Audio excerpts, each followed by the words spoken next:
Hey everyone, and welcome back to another episode of the Packaging Experience podcast. And always with me, I got Nico and Tom. How are you guys? I am doing great. I got my daily Wawa coffee, which is almost gone. And I'm ready to talk about cannabis packaging. How about you, Nico? I don't have any Wawa drink, but I have my coffee, so I'm good for the moment. Everyone's Perfect. caffeinated. This is going to be great. Mm-hmm.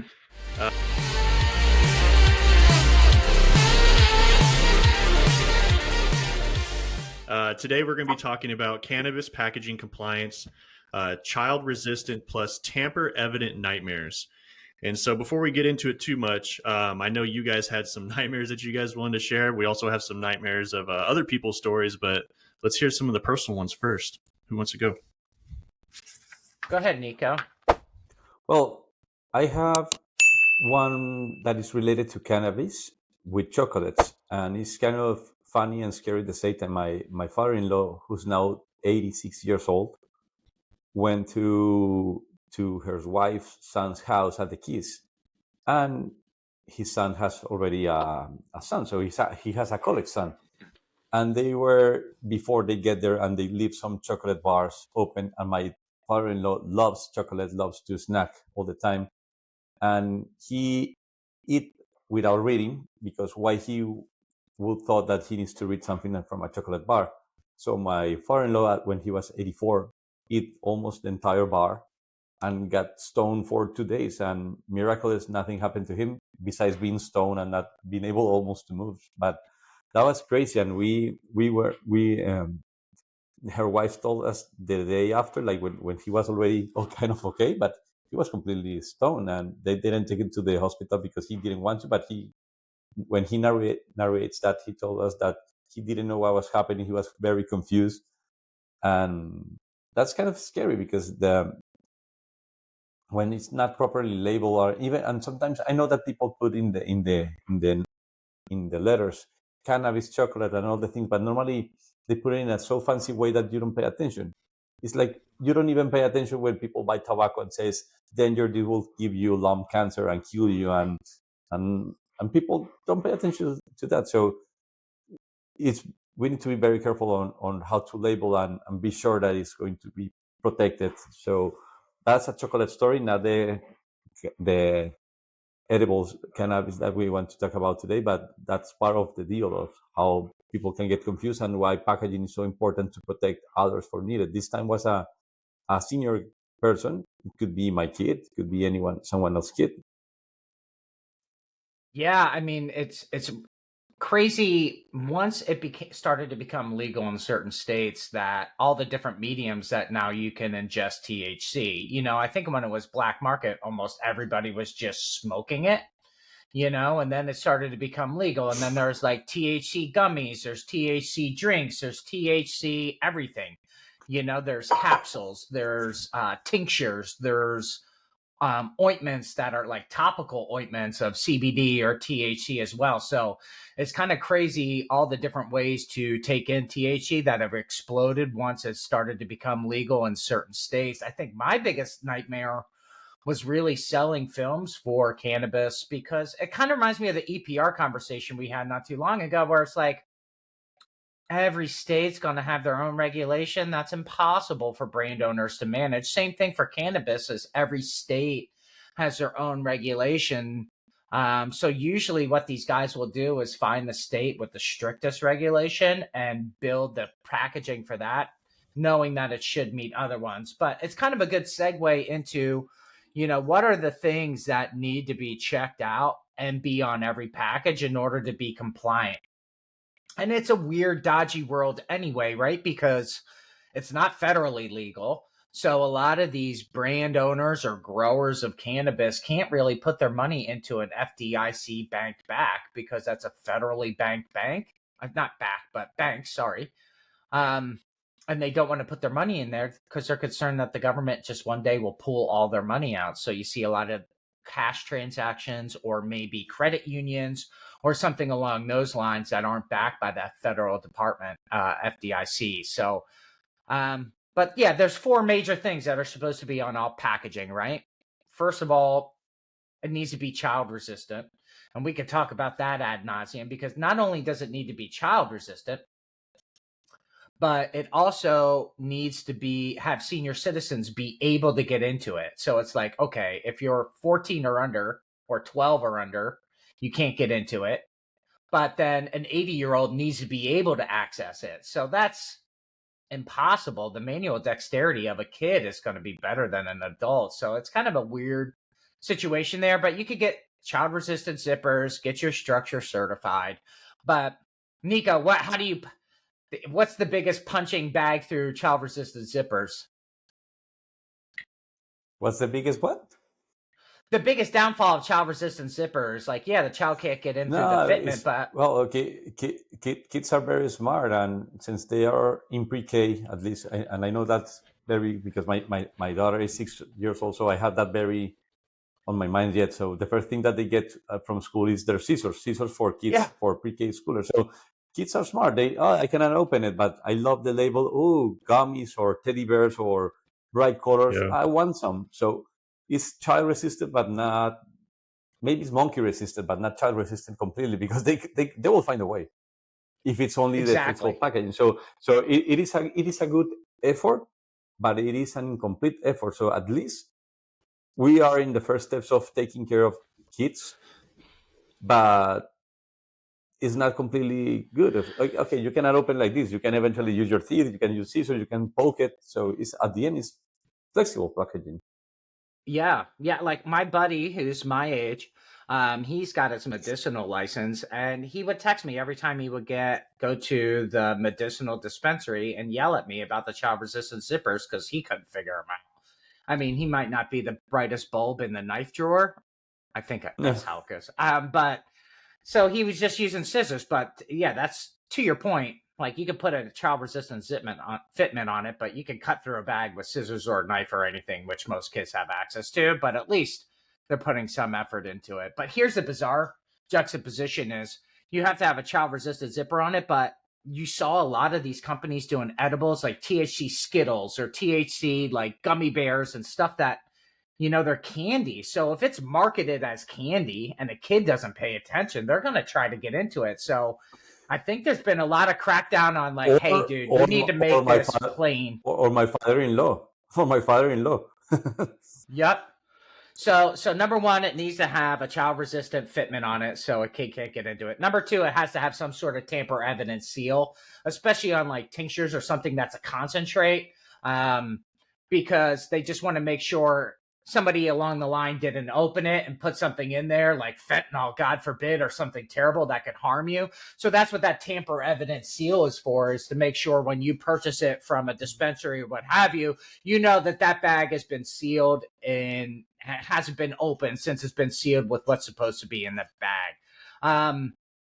Opaque and resealable is interesting. Opaque flies in the face of a lot of guys that want to show off their bud, and a lot of guys that are like big growers and they're enamored with this cool strand that they got from Amsterdam and the Cannabis Cup or whatever. They still want to use glass because glass has amazing moisture and oxygen barrier. It's got rigidity, so if you put it, like, you can't crush it and destroy it, but it's also got the clarity, so it's like, oh my gosh, look at these green and purple or whatever strands and all that fun stuff on there. So the requirement for opacity, kind of flies in the face of what they want to do. And then the last one, which your father-in-law obviously missed, is like the big blatant THC warning.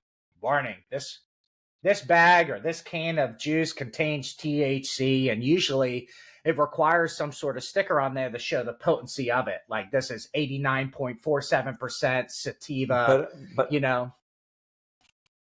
But at the end, it's a trick, because you can put all the information, but the brains wants to see, or the eyes wants to see what the eye wants to see, and you want to hear what you want to hear. I can see. I have it on my screen now. I put like cannabis THC gummies packaging. So all are very labeled. Everything is very good labeled. But my eyes are only looking for what I want to see. I'm seeing the color. I'm seeing the shapes. I'm seeing what is appealing to me. And you don't see the rest of the information. So I think that if you're going to do a very good regulation on on focusing on protecting kids or elder people, don't design something that is not food as food. And we talked something similar in a previous podcast. We were talking about the experiences of unpackaging and that ratatouille moment or core memory when you first open a present. So they know what they're doing because they're trying to appeal to a different kind of memory of a teddy bear, a gummy bear, things that you enjoy.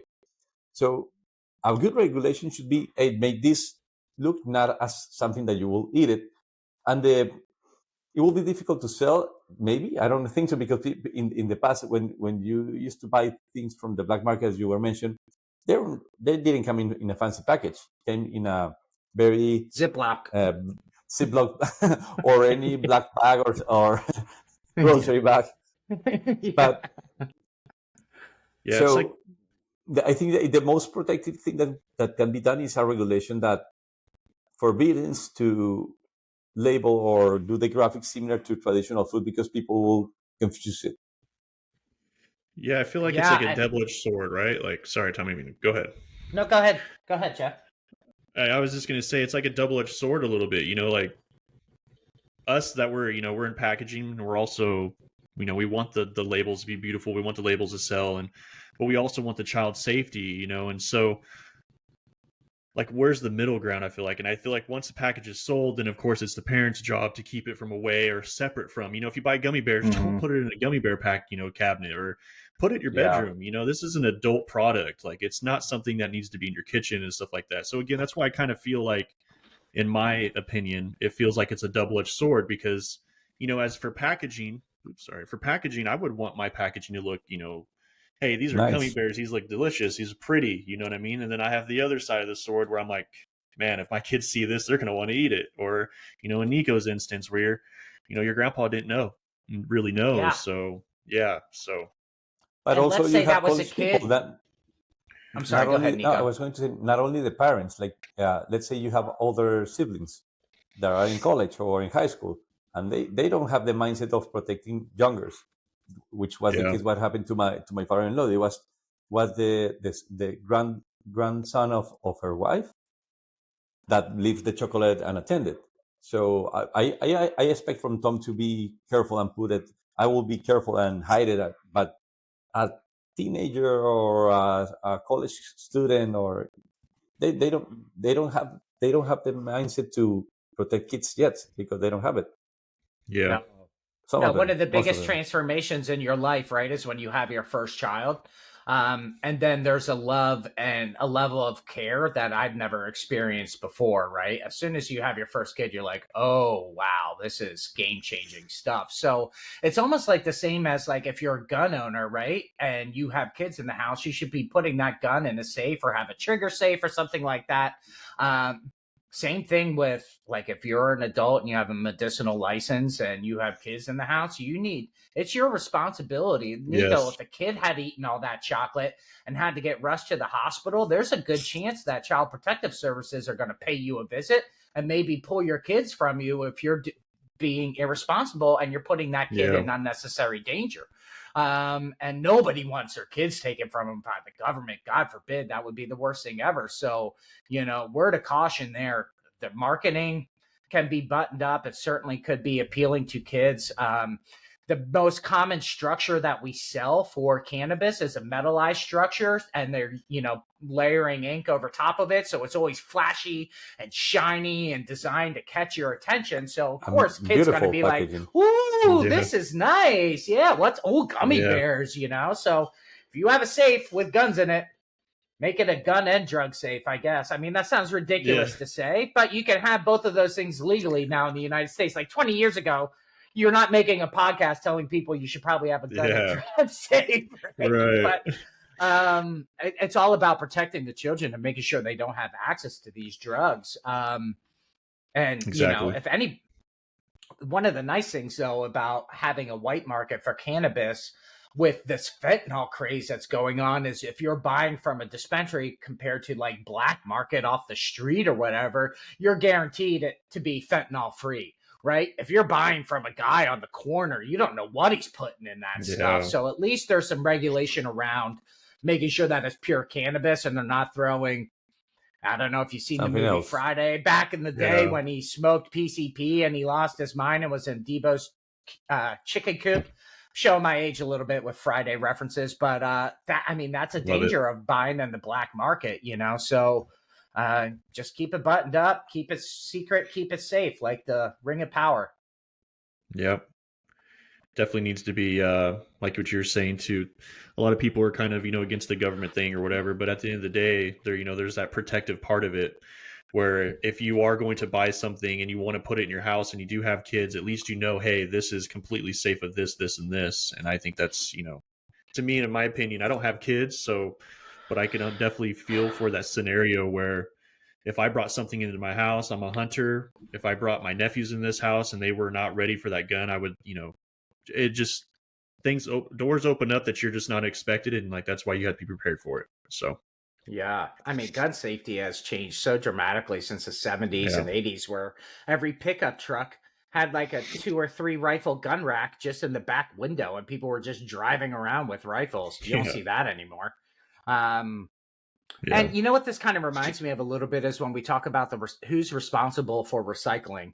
And it's shared between the brand owner and the consumer. Same thing with marijuana safety. It's like, okay, the brand has to do everything in its power, like child-resistant zippers, tamper-evident packaging, all that fun stuff, to make sure that they're giving the consumer the chance to be safe with it. But as soon as the consumer buys it, it's now their responsibility to make it safe in their house and keep it away. Yep. Yeah, because they have THC warnings, don't they? I mean, don't they?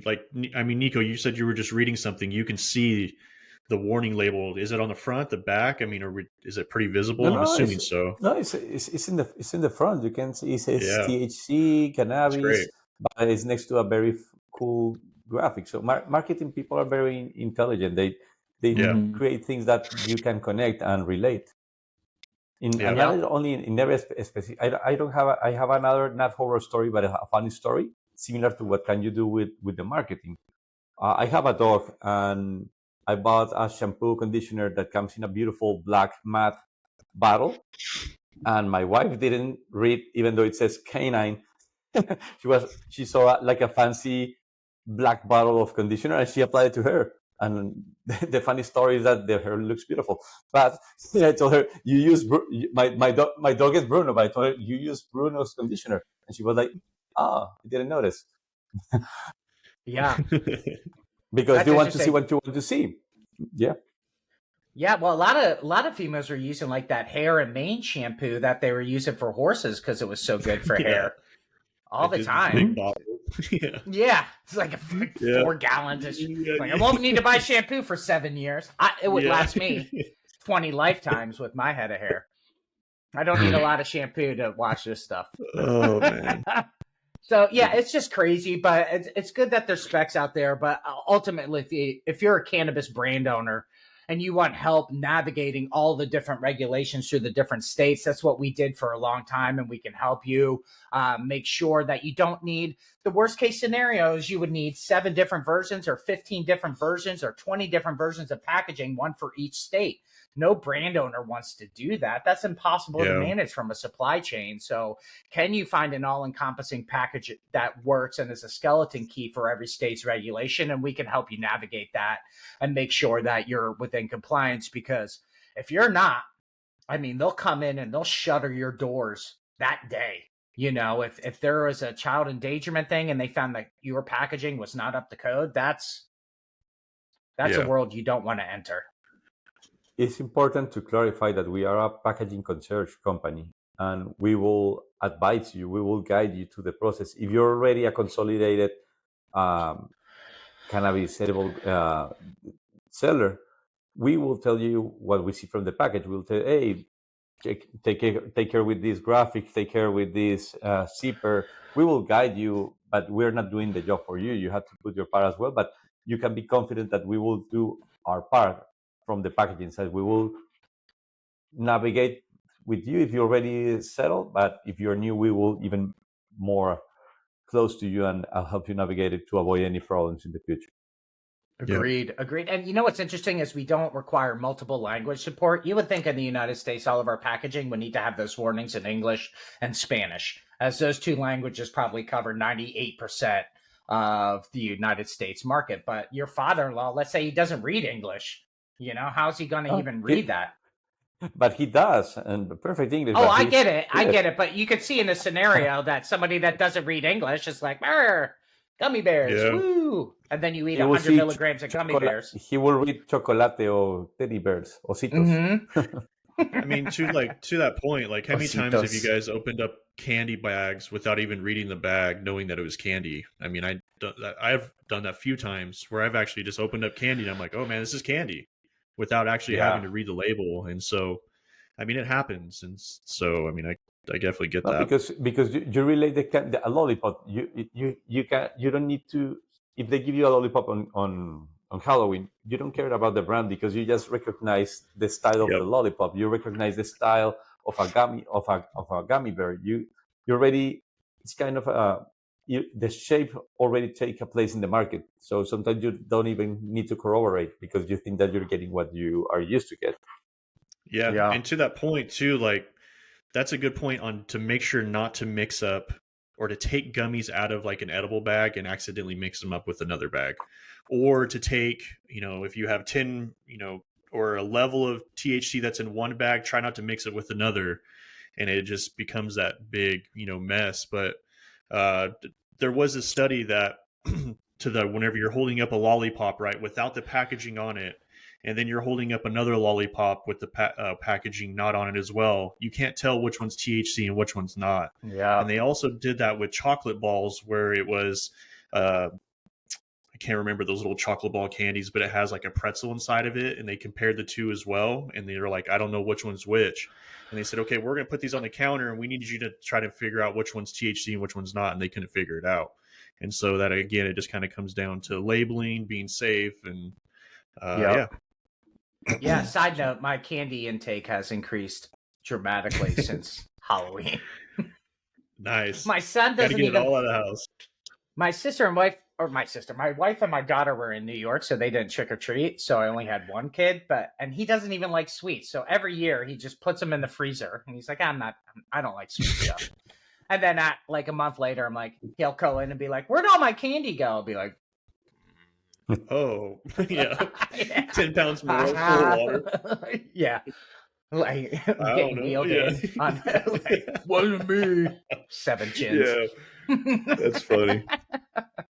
That's so funny, actually. All right, so that's kind of the regulation. Let's go into some horror stories that have been like made famous and gone viral on the internet. The first one is kind of the one that we were talking about with just the frustration. I guess there was a Denver dispensary in 2024 that went really nuts on their child resistant packaging, and people were like, I've used pliers, I've used this, I spent 10 minutes and I still cannot get to the food. So again, going overboard on the child resistant zipper creates a bad customer experience. There's, in the world of instant gratification, there's nothing worse than being this close to what you want and still not getting there. It's almost like, Jeff, remember when we were talking about the packaging for scissors and the blister pack?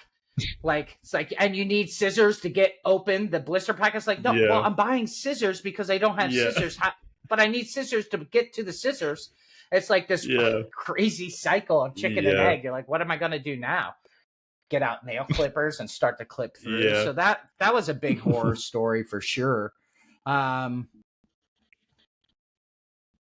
was, I remember, I think I saw it maybe in Instagram, hopefully, maybe it was a fake news, but I don't think so. Like some kid took a gummy bear, a bag of cannabis gummies to school and share it with the kids. I'm not sure if that was a fake news, but it looks very close to reality, and that could happen easily. Yeah. Yeah, you know what's interesting is because it's not federally legal, what I see people do in California, like let's say they're visiting California and they want to fly back to a state where it's not recreationally legal, they don't want to have cannabis packaging in their bag to go through TSA. So they will buy THC gummies. They will buy standard Haribo gummies, and they will take the THC, the non-THC, dump them out and put the THC in there, intentionally repackaging to get through security and hope that it passes. So people like are almost incentivized if they wanted to go to a non-recreational state to put it into packaging, and then you get home and you forget to transfer it back, and now you've got a bunch of THC gummies in a Haribo package, and that's dangerous news. So that's a big issue. But I mean, TSE is probably not checking for marijuana gummies. TSA right now with the government shutdown, I don't know how well they're functioning. Yeah. Oh. Do you guys have that Kid Access cover up, the 2016 one? You guys see that one by any chance? No, go tell us about that one.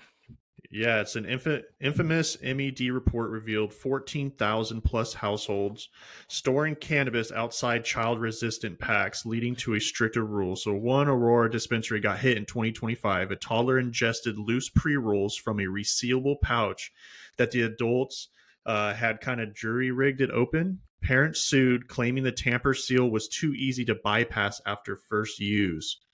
So the store actually ended up having to pay $50,000 in settlements and revamped inventory. So, I mean, there's a whole kid nightmare right there, right? Like, but then again, maybe it sounds like where the adults couldn't get in, so they had to do it themselves, and that's what removed the completely resealable packaging. Yeah, they kind of throw their responsibility to the packer, but in this case, it's the parents' fault. But they find a way to profit about it. It's good that they have to. At the end, I'm sure that the dispensary and the brand change the zipper and make sure to properly close it. But this is a case of a responsibility from the parents, because the zipper is not very good reusable. Put it on I don't know, on your safe on the top of the shelf. But that's some lame excuse to not take care of your part of the responsibility. It could be improved the quality, yes, but your responsibility is on you. You have the kid. Yeah, and I haven't looked into that specific case, but it kind of seems like the judge kind of feels like it must have felt that it was somewhat the parent's responsibility too. A $50,000 law settlement isn't even almost worth going to court over $50,000. You're going to probably drop $20,000 in lawyer fees, right? So you're only getting $30,000 net for endangering your child. Now, if that child died, I'm sure that dollar amount would have been higher, and it would have been probably litigated further than it was. But again, like $50,000, that's kind of a slap on the wrist. But I do like that tagline they added at the end. Did you see that? That was one of those lawyers from the benches or billboards, like quiero ser tu abogado. Like maybe they make the case. There's a lot. Remember, I'm a lawyer by profession, and I don't continue as a lawyer. But there's a lot of people who are scavenger hunters of situations and problems. So if the settlement was $50,000, was something that advertise on positions and try to find cases that shouldn't be there. Yeah, ambulance chasers, right? A little bit there. And there's always Morgan and Morgan and Morgan and Morgan and Morgan. Yeah, and Morgan. All the Morgans. You said you're going to read that tagline? Because I'm reading. Oh, yeah, the tagline is, these seals are for show. Kids can get in if parents are sloppy. So I think that was a dig by the dispensary to say, we'll put this on there, but basically, this is on you. If you're putting something dangerous for your child within their reach, that's on you. And I agree. I kind of feel like they both should have got hit with a fine. Yeah, and here's a requirement as well. Containers must resist 80% of kids under 5 for 5 minutes. And that is an ASTM D3475 standard. So they have to have push and turn lids, zippers with grips, or slide boxes for flower edibles. Not required for loose flowers, trim and store, must be added at checkout. So there we go. Like we were just talking about, how long it should keep the kid out, or how long, it should keep the kid out until the parent gets the attention, and 5 minutes for under 5. And, for older people, I'm sure that there's an age for there somewhere as well. Yeah. And again, ultimately the situation is keep it locked away. And then you're not relying on a zipper between your child living and dying, or having to be rushed to the hospital and your kids getting taken away by Child Protective Services. Seems like the risk reward there is pretty easy. Throw it in a safe and you don't have to worry about it, Yeah, I kind of look at the marijuana card as like your driver's license. It's something that we're allowed to have. It's not something that is just given to anyone off the streets. And so same thing with the driver's license. Like that's a gift. Not everyone gets to have that gift. And same thing with teaching. I'm not saying, marijuana and everything else is a gift. I'm just saying if you are that person that needs it for a certain reason, that's a gift for you. And don't let things like that get out of hand, and don't put anybody else at jeopardy, and use it for your own safety and use it for at your own expense, basically. So, yeah. Yeah, it's an interesting thing. I would like to study, like, just on an aside, like, with the legalization of marijuana, have drinking and driving accidents gone down, right? Because a lot of people are going to what they call California sober, where they are basically replacing alcohol with cannabis. And that makes sense for a lot of reasons, right? If you consume a bunch of alcohol, it kills your brain cells, it turns it into formaldehyde, it's toxic for your liver and your brain and everything like that, where the negative side effects of cannabis in comparison are way less. So it's a healthier deal. And then plus you don't have like the lost time. Like if you go out and party, the next day you're going to be hungover and stuff like that. There's no real residual effects. And the reason you're hungover again is because your body turns it into formaldehyde, and it's just toxic on your endocrine system like it cannot break that down. Your liver cannot. So it goes into stress, and it's just bad for you. yeah. But here's another thing. Again, marketing is very clever, and people think, no, I'm not drinking. I'm just getting stoned, and that's very difficult for your driving skills. And a lot of people drive completely stoned, and it's even more difficult to control it. I here in Miami, you see all the time, like on the boards on the highway, don't drive stoned or something like that. But a lot of people are not aware. Like, no, this is healthy, it's organic, it's marijuana. So they haven't put in enough marketing to explain that that's also something that will affect your skills in all ways. Yeah, it's going to affect your decision-making skills. Yes. And your motor functions and everything, just like alcohol. It's still going to inebriate you, and you still definitely shouldn't drive. It's just a lot tougher for the cops to check if you're enjoy the party, but take an Uber as well. But people, my sense is that a lot of people who get high with by smoking or by eating, they're not taking the proper measures to now that just bring the car thing. So you need to avoid driving if you're going to have that kind of fun. Good point. Like they always used to say, when you're high, you wait for the stop sign to turn green. When you're drunk, you run the stop sign, and they're both violations. So don't do it. Yeah. I've never heard that, but that's a good one. Yeah. My dad used to tell me in high school, he's like, if you have to ride with somebody, and this is before Uber, granted, so it should always be a cab, but he, like, one of his life lessons is like, if you have a choice of riding with somebody high or drunk, ride with the high person, because if you get in an accident, you'll only be going 5 miles an hour. With the drunk person, you'll be going 120, assuming that you're paranoid, like, oh my gosh. So that was his little joke that has always stuck with me. Follow us for more tips. No. Yeah. And more movie quotes. Yeah. Have you ever seen Black Sheep, the movie with Chris Farley? Oh yeah. Yeah, same thing, driving right? 7 miles per hour in the middle of the road. So they're in a police cruiser, Nico, and it has nitrous tank for it to go super fast, but they hit a bump and it starts leaking, so they're all messed up on nitrous. He's like, do you have any idea how fast you're going? He's like, I don't know, 68, 70? He's like, 7. You were going 7. Yeah. And he pulled over in the middle of the road instead on the shoulder. It's hilarious. And usually whenever I pull up people, they usually pull over on the shoulder of the road, not in the middle of the street. So, more tips, like Nico was saying, more tips for movie quotes and other do not do's from Tom, Nico, and Chef. Yeah. I was tongue in cheek. Don't get in the car with anybody that's drunk or high. Clearly. Get an Uber. Play it safe. And nowadays it's way, way cheaper. I remember before Uber, I'm using Miami as a reference. I remember a taxi from Doral to Miami Beach was like $70, something like that. Always. So without opening a beer, you were already ready to pay a lot. But nowadays it's like a third of the total. So nowadays you don't have an excuse to be responsible. No. Yeah. And plus beers on the South Beach are like $13 a piece anyway, with 20% added for auto gratuity. So you're like, just to get there and back and have one beer, you're $200 in the hole, You're like, what? That's and crazy. Then, you know what the worst thing about the cab scenario was, like, as bars are starting to get close to closing, Like sometimes you They will call a raise cab they at like raise 1:00. They raise the rates and they're like, I'll be there in an hour and a half. You're like, what? I have to wait an hour and a half? So Uber is really Oh, well, been no, great. Uber does the same. When it's crowded, it raises the prices. When you're getting out at the time that this was closed, you check it 30 minutes before. Oh, $25. Then 60. What happened? Yeah. Everyone's ordering.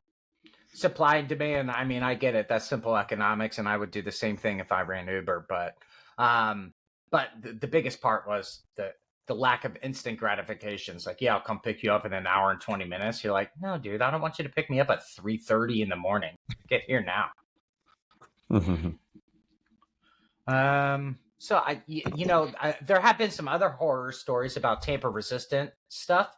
A couple that go on there is like if they used a really cheap tamper resistant package or a tamper resistant sign on their package, and like maybe just a jostling and transition, they all broke. So all these people were refusing to buy the product because it looks like it's already been opened and tampered with. There's another one where the truck got stuck or stopped at like super high temperatures, and that kind of melted away the tamper resistant stuff. So again, just packaging showing up at the storefront and it looks like it's already been tampered with. You can't sell that. People are going to be resistant to buy that, not knowing what's in the package. So and those are expensive mistakes. You got to ship all that back, reapply tamper resistant stuff. Like it's an expensive mistake. So don't be cheap. And then a lot of people are combining the tamper resistant with the THC warning on the same label. So you don't have to do it twice. It's just like, okay, I'm going to put the THC warning in. It's going to be tamper resistant. Like, can you do some hybrid tamper resistant packaging with some warnings as well? But it's a mess. It's a lot to navigate for sure. Yeah. That's why come to us. We'll do it right the first time for you guys. Yeah, exactly. Or help you to improve your current packaging. Yeah, exactly. So if we can help you with that, is there any other topics on cannabis packaging that we wanted to discuss? I think we covered most of it. Yeah, I think we covered all of it. We went over all of the horror stories, our own horror stories, how to be safe with it. If you have a medicinal card, just be safe with it and make sure that if you do have kids around, try to use the zipper, try to use the right way to get in the package so that it doesn't tamper it to where it allows your kid to get into it. That's why they are there. I feel like we hit home and on everything. Awesome. Yeah, awesome. So if you want to avoid nightmares, you can call us and we will guide you and help you to avoid lawsuits and problems and headaches and stuff that you shouldn't be dealing with. Yeah. So the proper partner. Yeah. Also, so if you you don't have end up some on this cool paper. horror stories related to cannabis and packaging, Yeah. like Nico's Good call. father-in-law, love to hear those in the comments. Just so we can kind of see how that's moving along. We can have a follow-up pep talk or podcast, and we can invite my father-in-law to share the experience. What do you remember about those 2 days? Yeah. Nothing. Nothing. I was just catatonic. PTSD. Yeah, exactly. PTSD, THC.